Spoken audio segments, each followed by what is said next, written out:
Hi everyone, it's good to see you again and thanks for joining me on this video. Today I'll be sharing my answer to the commonly asked question, why would I pay closing costs for a buyer?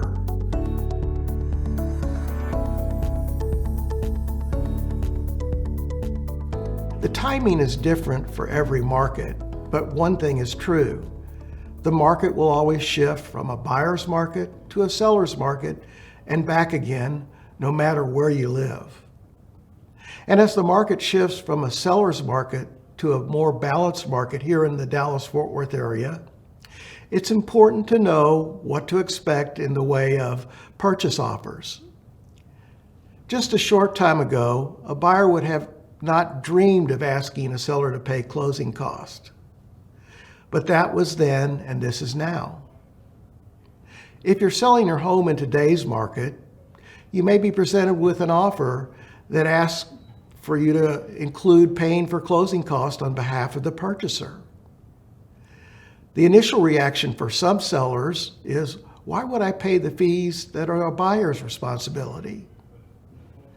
Let's take a look at what those costs are and why you might consider paying them, even if you would prefer not to. Buyers' closing costs include things like lending fees, if they're getting a mortgage, title insurance and appraisal cost.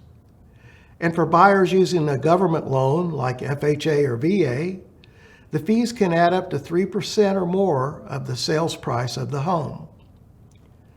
Let's face it, many home buyers, especially those just starting out, don't have a lot of extra cash lying around. In most cases, they're using what they have to cover their down payment. In order to be able to buy the home, they're counting on the seller to absorb some of their closing cost. But here's the good news. Depending on the price of the home and the amount of fees, the sales price can usually be adjusted to offset the buyer's closing cost. This, of course, assumes that the home will still appraise for the final sales price that includes the buyer's fees.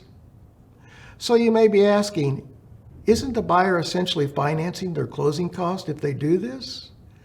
The answer is yes.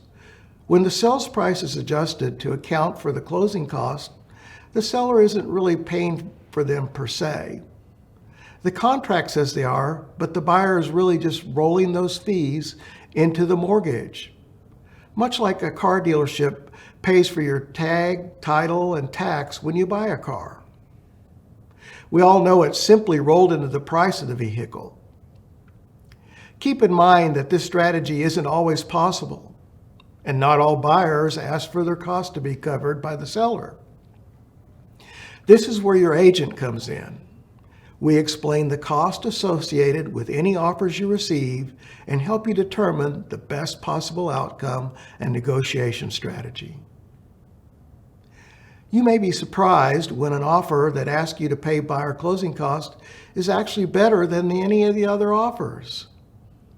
That is assuming there are other offers, of course.